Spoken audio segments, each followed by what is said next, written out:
الاستحاضہ، استحاضہ کے مسائل. استحاضہ کیا ہے؟ بلیڈنگ ادر دین پیریڈز. بعض اوقات پورا مہینہ مسلسل خون آتا ہے، بعض اوقات 2-4 دن رک کے پھر سپاٹنگ ہوتی ہے، پھر 2-4 دن رک کے پھر شروع ہو جاتا ہے. تو یہ ایک بیماری کی حالت ہے. اس میں حکم حیض اور نفاس سے مختلف ہے. جس خاتون کو استحاضہ سے پہلے ایام حیض معلوم ہو، یعنی ہر ماہ کس تاریخ کو شروع ہوتے ہیں اور کتنے دن رہتے ہیں، اسے گزشتہ عادت کے مطابق حیض کے ایام شمار کر کے باقی ایام کو استحاضہ کے ایام شمار کرنا چاہیے اور اس مدت میں استحاضہ کے حکم پر عمل کرنا چاہیے. ایام حیض گزارنے کے بعد مستحاضہ کو غسل کر کے معمول کے مطابق نماز روزہ ادا کرنا چاہیے. عن عائشہ رضی اللہ عنہا انہا قالت فاطمہ بنت ابی حبیش لرسول اللہ صلی اللہ علیہ وسلم یا رسول اللہ انی لا اطہر افادع الصلاۃ فقال رسول اللہ صلی اللہ علیہ وسلم انما ذلك عرق وليس بالحیضۃ فاذا اقبلت الحیضۃ فاترک الصلاۃ فاذا ذهب قدرها فاغسلی عنک الدم وصلی. رواہ البخاری. حضرت عائشہ رضی اللہ عنہا کہتی ہیں کہ حضرت فاطمہ بنت ابی حبیش رضی اللہ عنہا نے رسول اللہ صلی اللہ علیہ وسلم کی خدمت میں عرض کیا، اے اللہ کے رسول صلی اللہ علیہ وسلم، میں مہینہ بھر پاک نہیں ہوتی، کیا نماز چھوڑ دوں؟ آپ نے فرمایا یہ ایک رگ کا خون ہے، یعنی ایک وین سے آتا ہے، حیض کا نہیں. لہذا حسب عادت جب حیض شروع ہو تو نماز چھوڑ دو، اور جب عادت کے برابر دن گزر جائیں تو خون دھو لو اور نماز پڑھو. اسے بخاری نے روایت کیا ہے. جس خاتون کو استحاضہ سے پہلے حیض کے ایام معلوم نہ ہو، یعنی حیض میں بے قاعدگی رہی ہو، کبھی جلدی کبھی دیر سے آتے ہوں، یا کبھی 5 دن کبھی 8-9 دن ہو، اسے حیض اور استحاضہ کے خون کے رنگ میں فرق دیکھ کر حیض اور استحاضہ کے احکام پر عمل کرنا چاہیے. مستحاضہ کو ہر نماز کے لیے نیا وضو کرنا چاہیے، یہ اہم بات ہے.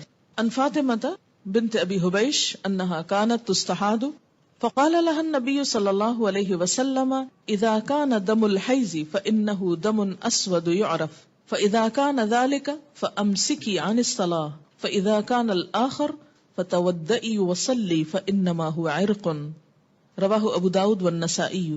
حضرت فاطمہ بنت ابی حبیش رضی اللہ تعالی عنہ سے روایت ہے کہ وہ مریض تھیں.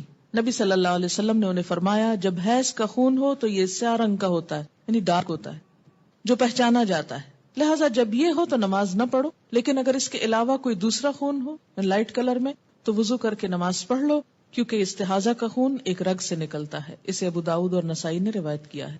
جس خاتون کے ایام حیض معلوم نہ ہو اور جس کے حیض اور استحاضہ کے خون میں رنگ کا فرق بھی نہ پایا جاتا، اسے پہلی دفعہ حیض کے دنوں کو سامنے رکھتے ہوئے ہر مہینے کے اس دن سے حیض کی ابتدا شمار کرنا چاہیے جس دن پہلی مرتبہ حیض آیا تھا. مثلاً کسی خاتون کو پہلی دفعہ مہینے کے 7ویں دن حیض آنا شروع ہوا تو اسے حیض اور استحاضہ میں فرق کرنے کے لیے 7ویں دن سے حیض کے احکام پر عمل شروع کرنا چاہیے. مذکورہ مستحاضہ کو اپنے جیسی خواتین، اپنے ملک، علاقے، عمر، اپنے جتنے بچوں والی خواتین کی عادت کو سامنے رکھتے ہوئے مدت حیض کا تعین 6 یا 7 دن شمار کرنے کے بعد استحاضہ کے حکم پر عمل کرنا چاہیے. یعنی پھر دوسری پاس والی خاندان کی رشتہ دار عورتوں کی عادت کو دیکھا جائے گا جس کو پہلی دفعہ سے یہ بیماری شروع ہوئی ہو. ان حمنہ بنت جحش قالت كنت استحاض حیضة كثيرة شديدة فأتيت النبي صلى الله عليه وسلم استفتيه وأخبره فوجدته في بيت أختي زينب بنت جحش فقلت يا رسول الله صلى الله عليه وسلم إني استحاض حيضة كبيرة شديدة فما تأمرني فيها قد منعتني الصيام والصلاة قال أنعت لك الكرسف فإنه يذهب الدم قالت هو أكثر من ذلك قال فتلجمي قالت هو أكثر من ذلك قال فاتخذي ثوبا قلت هو أكثر من ذلك إنما أثج سجا فقال النبي صلى الله عليه وسلم سآمرك بأمرين أيهما صنعت أجزأ عنك فإن قويت عليهما فأنت عالم فقال إنما هي ركزة من الشيطان فتحيدي 6 أيام أو 7 أيام في علم الله ثم اغتسلي فإذا رأيت أنك قد طهرت واستنقأت فصلي 24 ليلة أو 23 ليلة وأيامها وصومي وصلي فإن ذلك يجزئك وكذلك فافعلي كما تحيد النساء وكما يطهرن لميقات حيضهن وطهرهن. رواہ الترمذی. حضرت حمنہ بنت جحش رضی اللہ تعالی عنہا کہتی ہیں کہ مجھے کثرت سے مسلسل استحاضہ کا خون آتا. میں نبی صلی اللہ علیہ وسلم سے مسئلہ دریافت کرنے کے لیے حاضر ہوئی. اب آپ کہیں گے کہ لو اس عورت کو شرم نہیں آئی کہ آپ سے ایسی باتیں کر رہی ہے جا کر. آپ دیکھیے کہ جس طرح ایک ڈاکٹر کے پاس جا کر، ایک طبیب کے پاس جا کر انسان اپنی بیماری کا ذکر کرتا ہے اور اس سے دوا یا علاج میں مشورہ لیتا ہے، تو اسی طرح ایک روحانی معالج کے پاس جا کر اپنے دین کے مسائل کے بارے میں فتویٰ لینے میں حرج نہیں. اور خاص طور پر اللہ کے رسول صلی اللہ علیہ وسلم سے جب تک اس بات کی وضاحت نہ ہوتی تو کوئی خاتون بھی اس قابل نہ تھی کہ ان باتوں کے جواب دیں.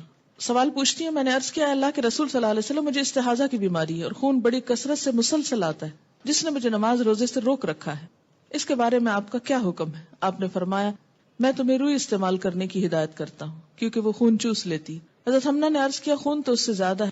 آپ نے ارشاد فرمایا کہ روئی کے اوپر یعنی کپڑا کس لیا کرو.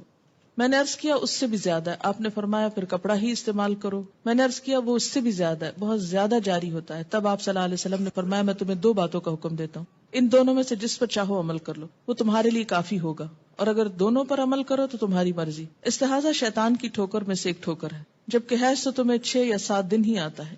ان دونوں کا علم اللہ ہی کے پاس ہے، لہٰذا ان 6-7 دنوں کے بعد غسل کرو. جب محسوس کرو کہ اس غسل کی وجہ سے پاک صاف ہو گئی ہو تو 23 یا 24 روز نماز روزہ کرو، یہ تمہارے لیے کافی ہوگا. اور پھر ہر ماہ اسی طرح کر لیا کرو جیسا کہ حیض والی عورتیں حیض کے وقت کرتی ہیں اور پاک عورتیں پاکیزگی کے وقت کرتی ہیں. اسے ترمذی نے روایت کیا ہے. استحاضہ وہ خون ہوتا ہے جو ایام حیض کے بعد خاکی یا زرد رنگ کا جاری ہوتا ہے. یہ ایک مرض ہے. جب عورت اپنے حیض کی عادت کے دن پورے کر لے پھر اسے غسل کر کے نماز شروع کر دینا چاہیے، کیونکہ خون استحاضہ کا حکم خون حیض کے حکم سے مختلف ہے. مستحاضہ پاک عورت کی طرح ہے، ایام حیض کے بعد غسل کر کے نماز شروع کرے. ہاں یہ بہت ضروری ہے کہ ہر نماز کے لیے نیا وضو کرے.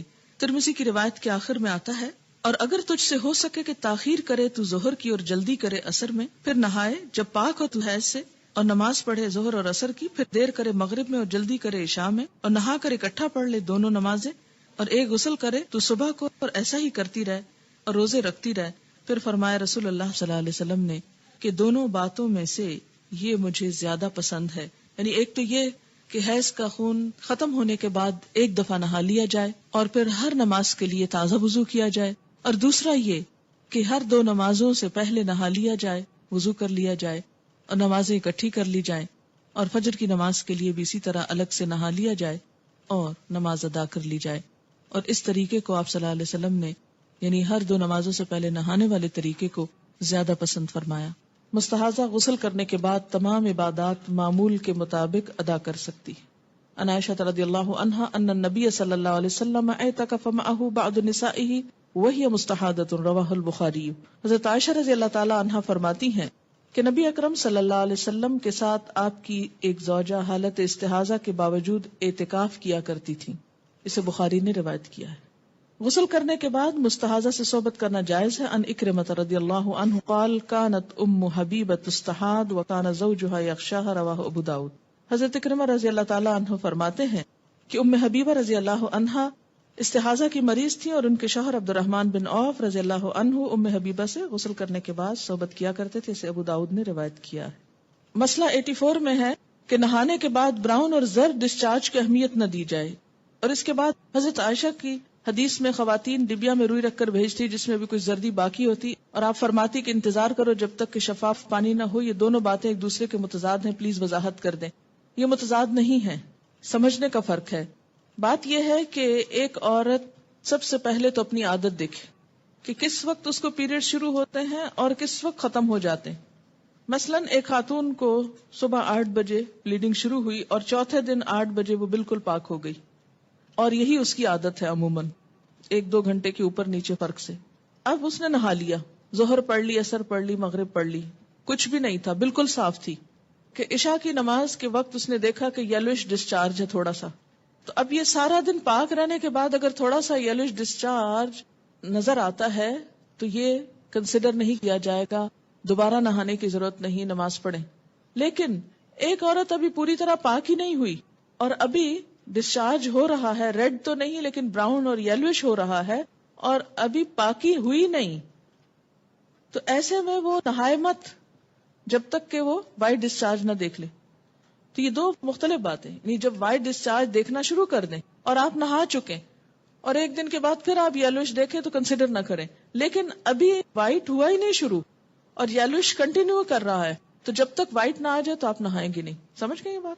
سوال ہے اگر رات کو عشاء کے بعد وطر نہ پڑھیں کہ تہجد کے وقت پڑھ لیں گے، اس دوران حیض آ جائے تو کیا بعد میں وطر کی قضا پڑھیں گے؟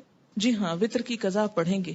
یا مثلاً آپ نے ارادہ کیا کہ آپ تہجد پڑھیں گے، اتفاق یہ ہوا کہ آپ کی آنکھ نہیں کھلی، تو آپ کیا کریں؟ فجر کی سنتیں پڑھنے سے پہلے وطر پڑھ لیں. لیکن اگر بھول گئے تو پھر کیا کریں؟ دن کے کسی حصے میں اس کی قضا پڑھ لیں. دبر کیا ہوتا ہے؟ اینس کو ANUS پیٹھ کو کہتے ہیں. اگر شلوار پر ایک سپاٹ حیض کا لگا ہو، واشنگ مشین میں دوسرے کپڑوں کے ساتھ کیا اس کو دھو سکتے ہیں؟ ایسا نہ کیجیے، اس کے داغ کو الگ سے اتار کر واشنگ مشین میں ڈالیے، اور اگر آپ نے اس کو دھونا ہے تو یا تو الگ دھوئیے تاکہ سارے کپڑوں میں نجاست نہ پھیلے، اور اگر بھول کے ایسا کر بیٹھے اور ہو گیا تو سارے کپڑوں کو اچھی طرح پاک کر لیجیے. اور پاک کرنے کا طریقہ کیا ہے کہ کم از کم 3 دفعہ ان کو اس طرح دھویا جائے کہ سارا اس میں سے پانی نچوڑ لیا جائے، اور آخری مرتبہ جب وہ پانی نچڑے تو وہ صاف نظر آنا چاہیے.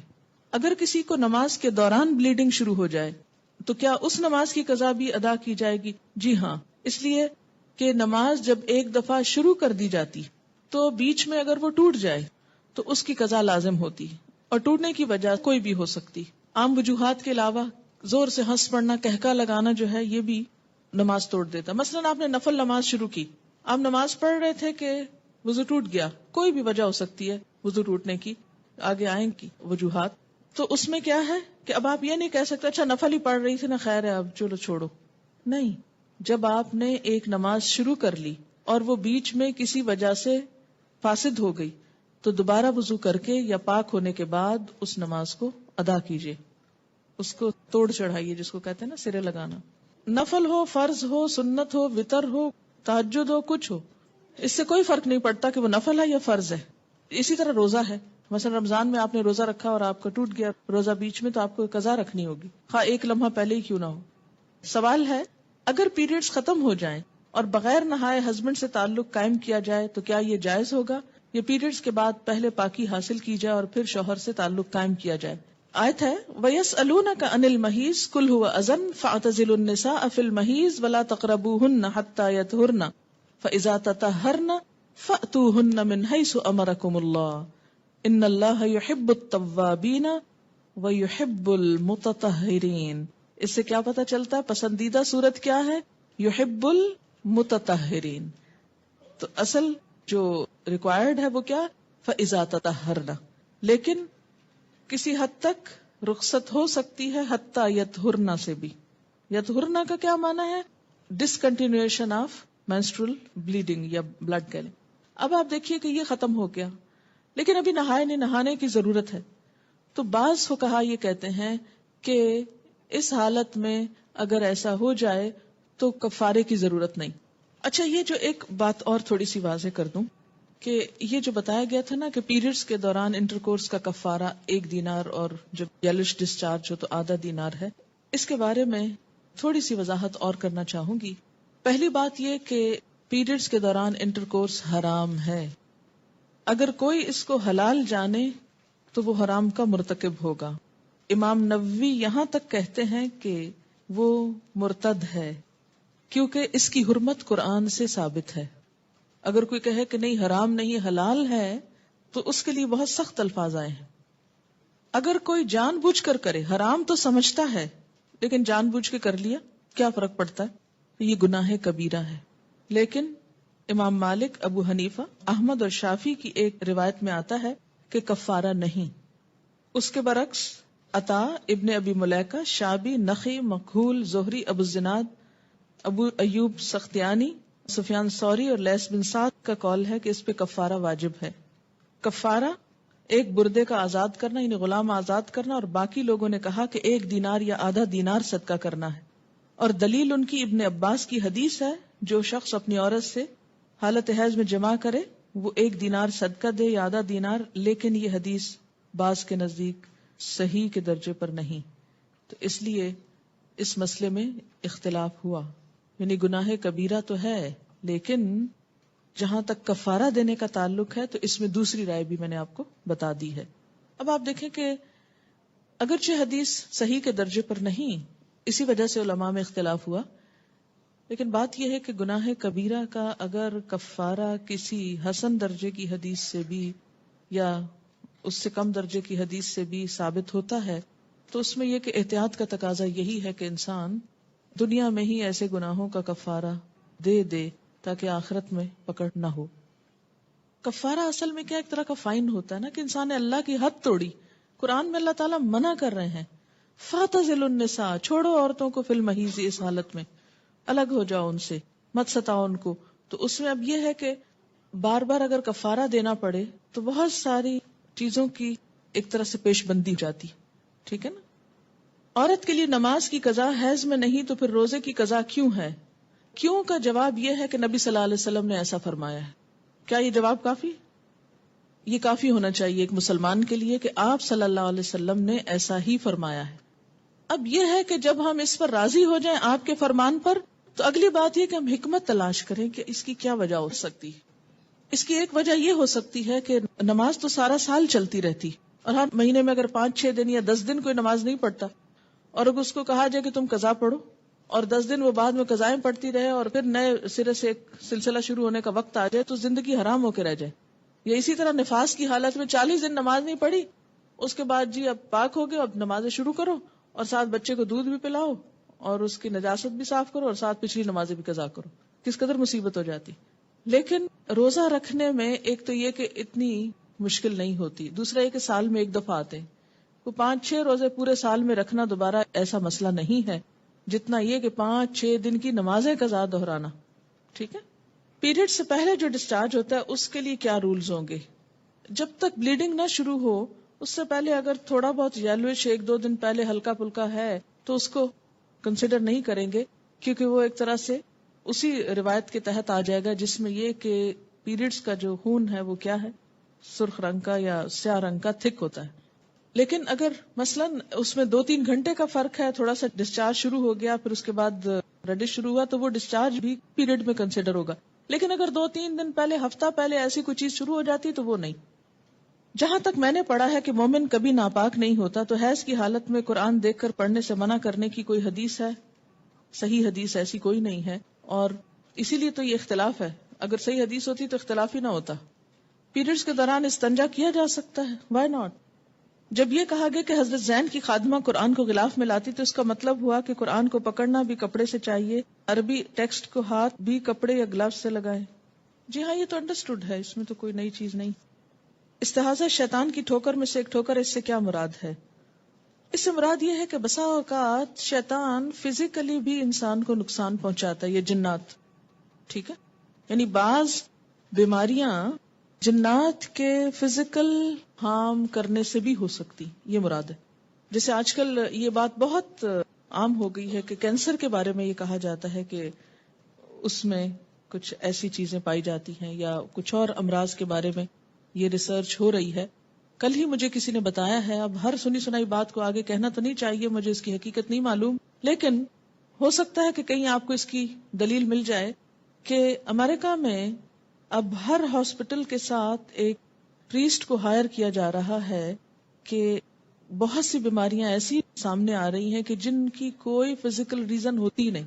سارے ٹیسٹ کلیئر ہیں، سب کچھ موجود ہے، لیکن اس کے باوجود مریض یا بے ہوش ہے یا وہ سانس نہیں پراپر لے سکتا یا کوئی اور ایسی انیوژل قسم کی علامات. تو اس میں تجربات سے یہ ثابت ہوا ہے کہ بسا اوقات ان پہ بائبل کے کچھ حصے پڑھے گئے یا کچھ جنتر منتر پڑھے گئے تو وہ درست ہو گئے. تو اب باقاعدہ یہ ایک طریقہ علاج کے طور پر ایسا ہو رہا ہے. تو اس سے کیا پتہ چلتا ہے کہ اسلام نے تو 1400 سال پہلے ہی جنات اور ان کی شرارتوں اور ان کے شر سے بچنے کی تعلیم دی ہے ہم کو. تو جنات کا شر جہاں اسپرچل ہوتا ہے بسا اوقات فزیکل بھی ہوتا ہے. بعض اوقات آپ نے دیکھا ہوگا کہ آپ سوئے میں اور آپ پر ایسا بوجھ پڑ رہا ہے کہ آپ اٹھ نہیں پا رہے ہوتا. بعض اوقات یکایک کوئی درد اٹھتا ہے حالانکہ اس کی کوئی لوکل ریزن نہیں پتہ چلتی.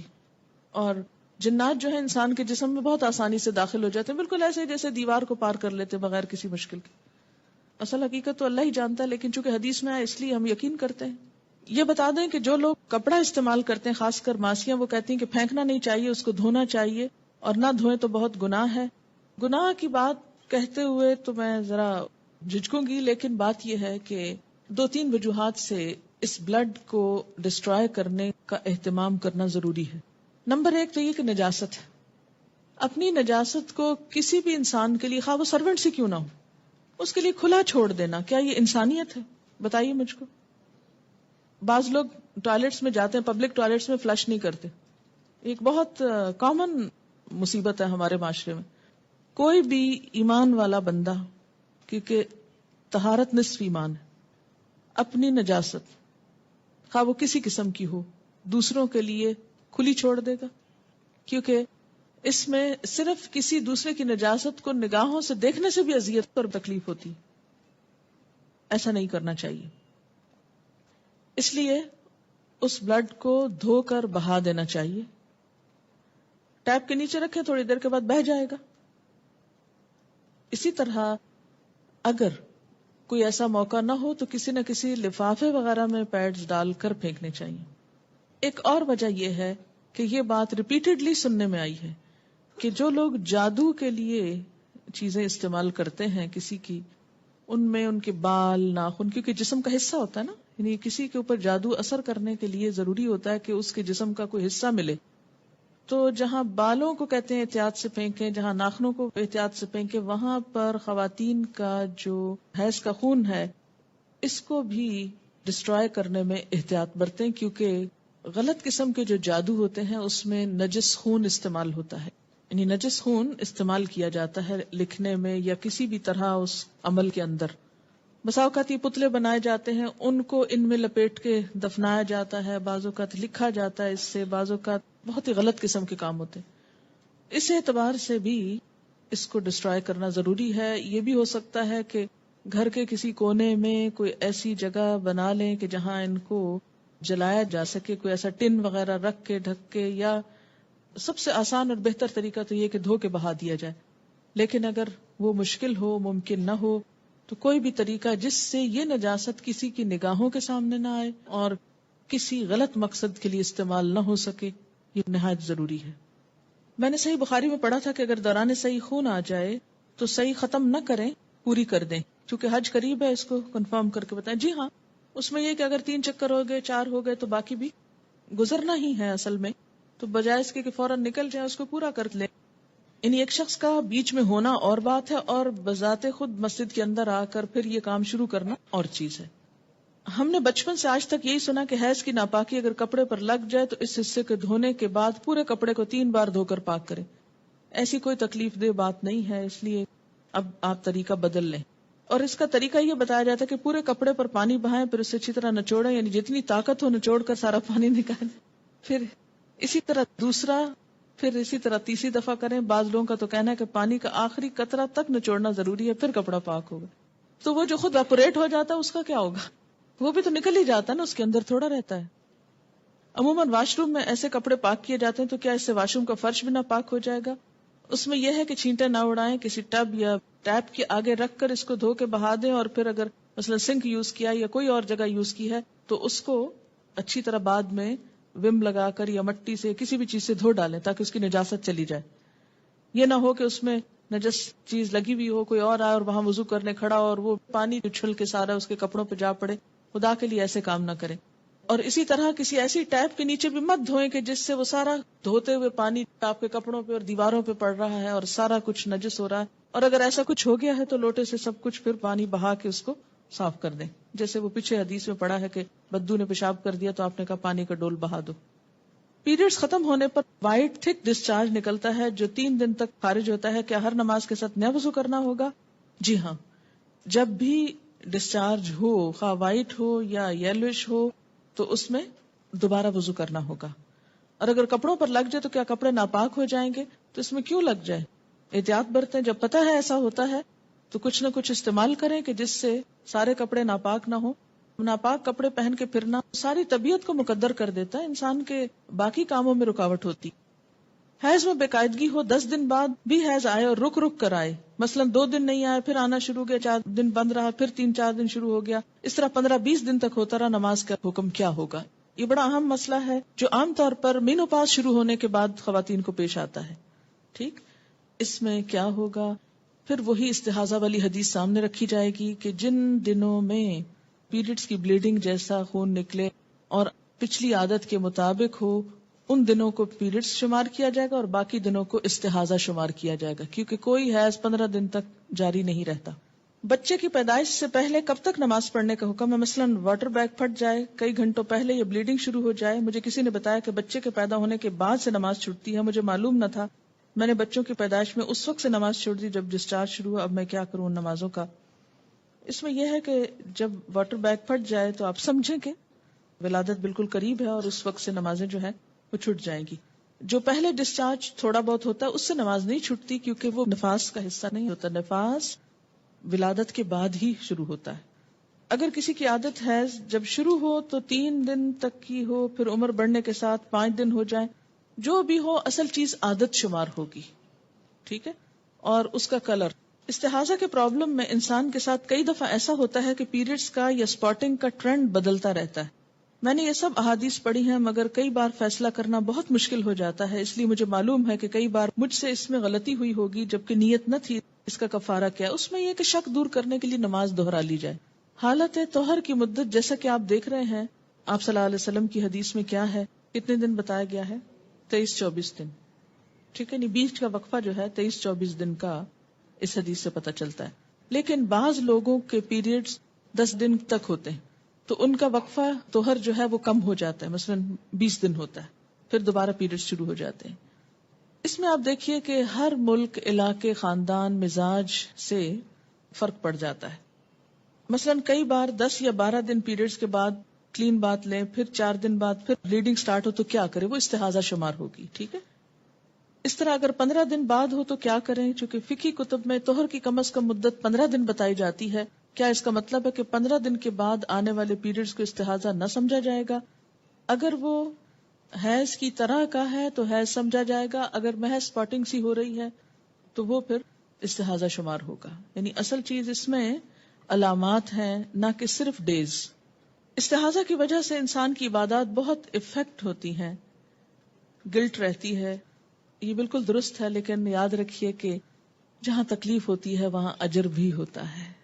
تو جب کبھی بھی ایسی کوئی حالت بے چینی کا سبب ہو، تکلیف کا باعث ہو، صبر کرتے ہوئے اللہ سے بہترین اجر کی امید بھی رکھیں اور وسوسے کا شکار ہوئے بغیر اپنی عبادت جاری رکھیں۔ حیض کے خون کے بارے میں چاہوں گی کہ تھوڑا سا اگر آپ میڈیکل پوائنٹ آف ویو سے ان علامات کو جو بھی ہم نے پڑھی ہیں اگر مزید واضح کر سکیں تو ذرا مزید آسانی ہو جائے گی کہ کس طرح ڈٹرمن کریں پیریڈز کو۔ میڈم، کافی ریگولر ہوتا ہے لوگوں کا، موسٹ آف دا پیپل کا تو کافی ریگولر ہوتا ہے، اور 3-4 دن پیریڈز آتے ہیں، اس کے بعد بلڈ جو ہے اس کا کلر چینج ہونے لگتا ہے۔ تو آئی وڈ سے 3 دن جو ہے، بہت سے لوگ کا 3 دن بھی ہوتا ہے، لیکن اٹ شوڈ بی یوزلی، اس سے کم تو یوزلی نہیں ہوتا ہے، اینڈ میکسیمم جو ہے وہ 7-8 دن بھی ہو سکتا ہے، but I think that is probably that is the variation.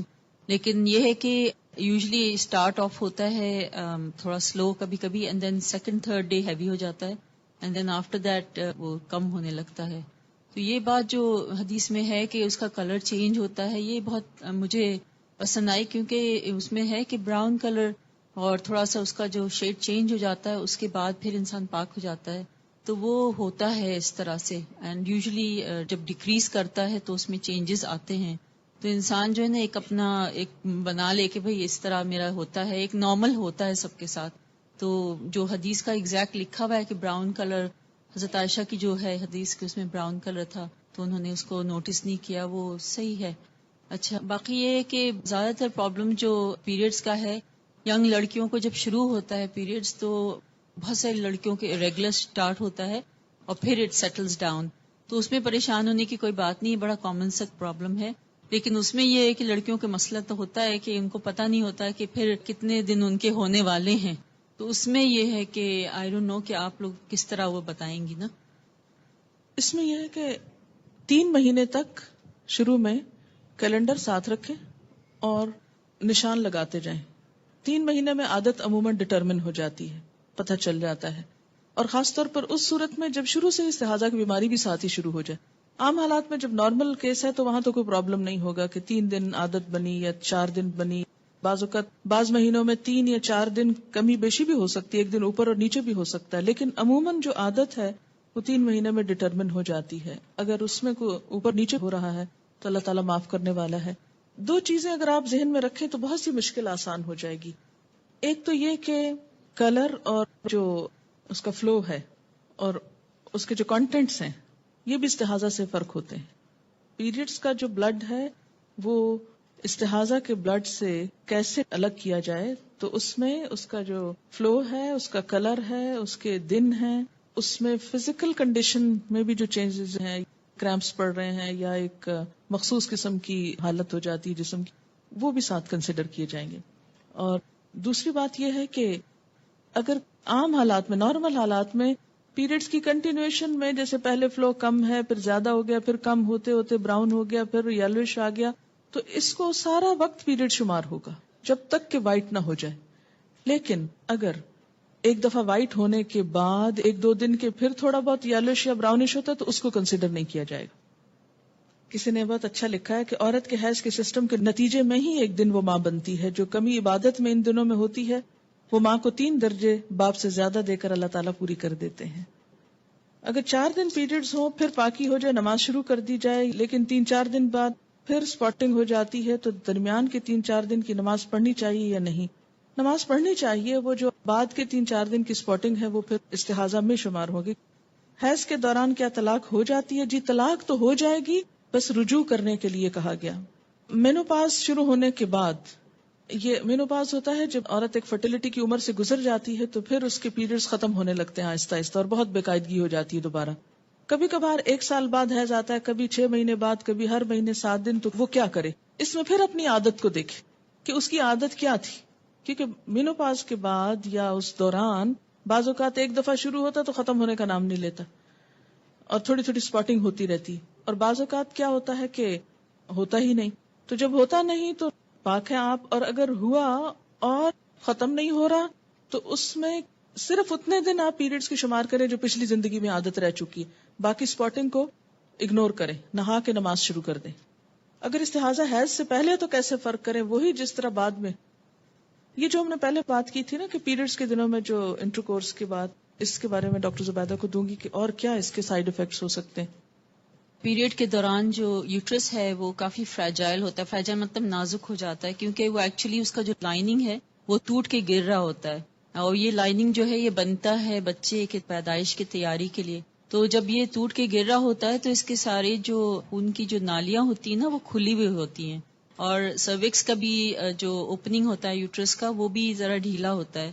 تو اس وقت انٹرکورس کرنا اٹس آلموسٹ جیسے کہ کوئی جرمز کا بہت ایک فریجائل چیز ہے، اس کو آپ ایک طرح سے ہلا رہے ہیں یا اس کو آپ اس میں ایک ایکسکریشن ڈال رہے ہیں، تو اس کی وجہ سے جراثیم بھی جا سکتے ہیں، اور ایکچولی سروس کے باہر وغیرہ بھی جو جراثیم ہے وہ اندر چلے جائیں گے. تو ایک طرح سے ایک خطرہ ہوتا ہے، اور کافی آئی وڈ سے یہاں پہ اور بھی ڈاکٹرز ہیں، آئی وڈ سے کہ یہ میرا اپنا فیلنگ بھی ہے کہ اٹ از سم تھنگ جو کہ it is more sensible not to have intercourse, کیونکہ I would think it's definitely a dangerous thing to introduce something جس میں اتنا fragile ایک چیز ہے. قرآن کی اگر آیت پہ غور کریں کہ یسألونک عن المحیض قل هو اذن، یہ آپ سے حیض کے بارے میں پوچھتے ہیں، آپ کہہ دیجئے کہ یہ اذا ہے. اذا جو ہے یہ لفظ اذیت بھی ہے، نجاست بھی ہے، دونوں معنوں میں استعمال ہو سکتا ہے. اب ایک نجاست کی حالت ہے تو اس میں انسان کو نجاست سے بچنا چاہیے.